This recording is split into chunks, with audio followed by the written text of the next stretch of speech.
नमस्कार दोस्तों, मैं दुर्गेश्वर कैवर्त आप सभी का स्वागत करता हूं हमारे अपने YouTube channel online CG PSC पर। आशा करता हूं आप सभी अच्छे होंगे। हम पढ़ रहे हैं छत्तीसगढ़ लोक सेवा आयोग की मुख्य परीक्षा के पेपर 7 का भाग 1। इसके तहत आज का विषय है या आज का टॉपिक है, आज हम जानेंगे अनुसूचित जाति एवं अनुसूचित जनजातियों के लिए संरक्षण, उनके संरक्षण के लिए, उनके विकास के लिए संविधान में कौन कौन से प्रावधान किए गए हैं। पिछले वीडियो में हमने जाना कि अनुसूचित जाति और अनुसूचित जनजातियां कौन हैं। एक बार मैं फिर से रिवाइज कर देता हूं। देखिए, संविधान के अनुच्छेद 366-24 में कहा गया है कि अनुसूचित जातियां कौन होंगे।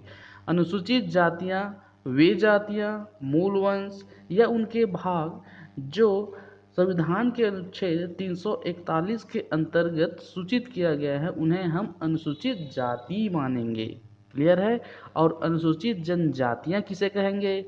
तो संविधान के अनुच्छेद 366-25 में यह प्रावधान किया गया है कि अनुसूचित जनजातियां ऐसी जनजातियां होंगी, ऐसे मूल वंश के लोग होंगे या उनके भाग होंगे जिन्हें संविधान के अनुच्छेद 342 के अंतर्गत अनुसूचित किया गया है।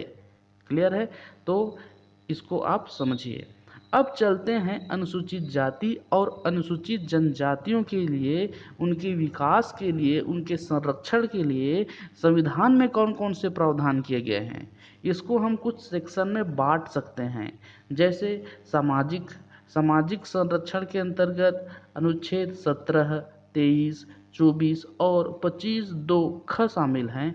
आर्थिक संरक्षण के अंतर्गत देखिए तो अनुच्छेद 23, 24 और 46। वहीं शैक्षणिक और सांस्कृतिक संरक्षण के अंतर्गत अनुच्छेद 15(4), 16(4), 29(1) और 350 का।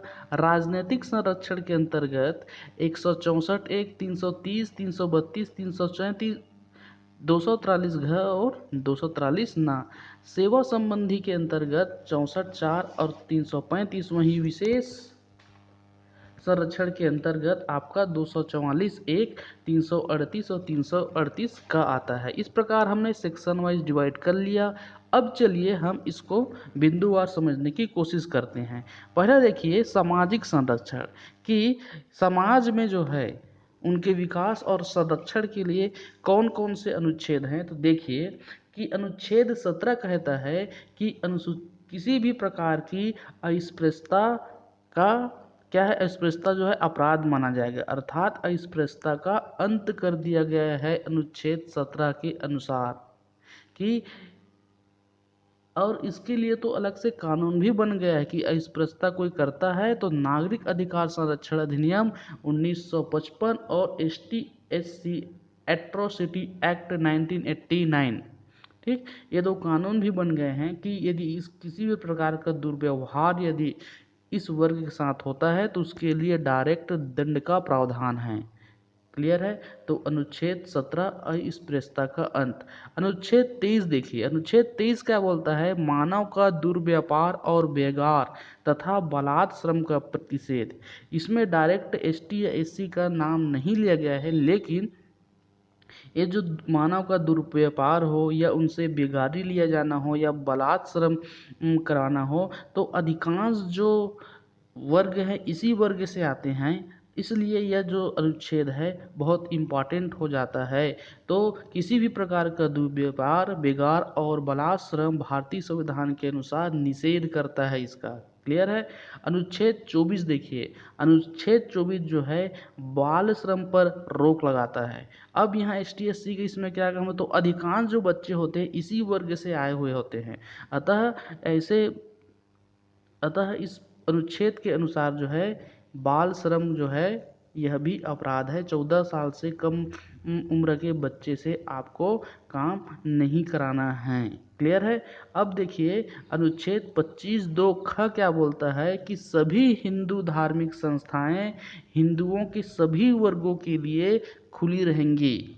ठीक, क्या होता था कि अनुसूचित जाति और जनजातियों के कुछ वर्ग को मंदिरों में प्रवेश देने से रोका जाता था। तो यह अनुच्छेद उनसे संरक्षण प्रदान करता है कि किसी भी धार्मिक संस्थाओं में हिंदू के सभी वर्ग के लिए खुली रहेंगी।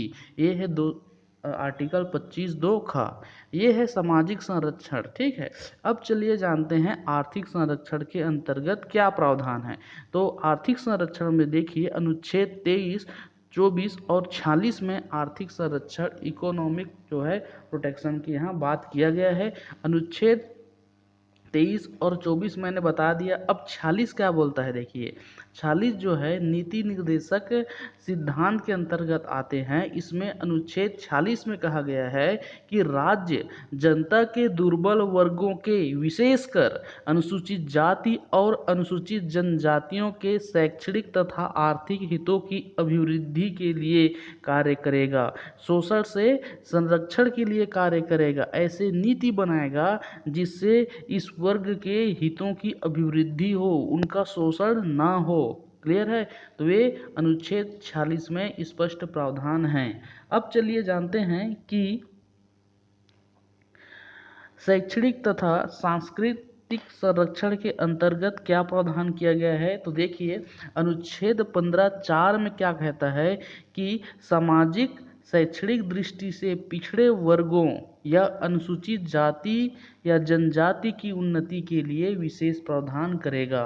क्लियर है कि राज्य का कर्तव्य होगा कि ऐसे जातियों को क्या है, उन्नति के लिए विशेष प्रावधान करे। 16(4) क्या कहता है कि लोक सेवाओं में अवसर की समता। क्लियर है, अर्थात पिछड़े हुए नागरिक या वर्ग के पक्ष में विशेष उपबंध कर सकता है, यानी आरक्षण।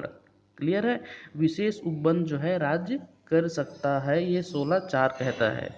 वहीं देखिए 29(1) क्या कहता है कि अपनी विशेष भाषा, लिपि या संस्कृति या उसे बनाए रखने का अधिकार है।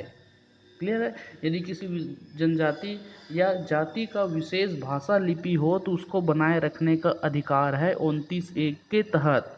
अब देखिए अनुच्छेद 350 का क्या बोलता है कि प्राथमिक स्तर पर मातृभाषा में शिक्षा की पर्याप्त सुविधाओं का उपलब्ध कराना यह राज्य का कर्तव्य होगा, संघ का कर्तव्य होगा कि प्राथमिक स्तर पर मातृभाषा में शिक्षा जो है उपलब्ध कराया जाए, क्योंकि जनजातियों की अपनी विशिष्ट भाषा होती है, अतः उनकी मातृभाषा में जो है शिक्षा उपलब्ध कराया जाए।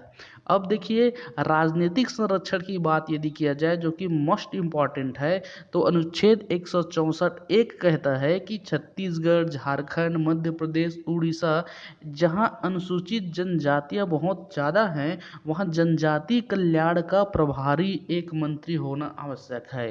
क्लियर है, तो ये है 164(1). वहीं अनुच्छेद 330 कहता है कि लोकसभा में अनुसूचित जाति और अनुसूचित जनजातियों के लिए सीट का आरक्षण होना चाहिए। वहीं अनुच्छेद 332 जो है राज्य विधानसभाओं में अनुसूचित जाति और अनुसूचित जनजातियों के लिए सीटों के आरक्षण की बात करता है।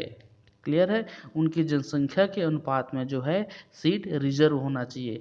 अनुच्छेद 334 क्या बोलता है कि लोकसभा और विधानसभा में सीट के आरक्षण का प्रावधान जो है वह जो है किया गया है, जो 10 वर्ष के लिए संशोधन के द्वारा बढ़ाया जाता है। क्लियर, यानी प्रति 10 वर्ष में संशोधन द्वारा बढ़ाया गया है 334 के अनुसार। अनुच्छेद 343 घ क्या बोलता है, ग्राम पंचायत में अनुसूचित जाति और अनुसूचित जनजातियों के लिए सीट का आरक्षण है। और अनुच्छेद 243 न जो है नगरीय निकाय में अनुसूचित जाति और अनुसूचित जनजातियों के लिए सीट के आरक्षण का प्रावधान किया गया है। क्लियर है, अब देखिए कि ये हो गया राजनीतिक क्षेत्र में, चाहे लोकसभा की बात किया जाए, चाहे विधानसभा की बात किया जाए, चाहे नगरीय निकाय और पंचायती राज, यहाँ सीटों का आरक्षण मिलेगा। क्लियर, अब चलिए जानते हैं कि सर्विस में जो है क्या संरक्षण प्रदान किया गया है। तो अनुच्छेद 16(4) कहता है लोक सेवा में अवसर की समता, इसकी बात करता है, अर्थात किसी भी प्रकार से लोक सेवा में जो है इनके लिए असमानता नहीं होगी। और पिछड़े हुए नागरिक अर्थात ऐसे वर्ग जो पिछड़े हुए हों, पिछड़े हुए में भी आते हैं अनुसूचित जाति और जनजाति, उनके लिए विशेष उपबंध का प्रावधान कर सकते हैं। क्लियर है। अब 335 देखिए, 335 क्या बोलता है कि सेवा या पदों के लिए नियुक्तियां करने में अनुसूचित जाति और अनुसूचित जनजातियों के सदस्यों के दावों का प्रशासन की दक्षता बनाए रखने के लिए संगति के अनुसार ध्यान रखना, ये जो है राज्य संघ क्या है उनका ध्यान रखेगी। ठीक है, सेवा और पदों में नियुक्ति के लिए।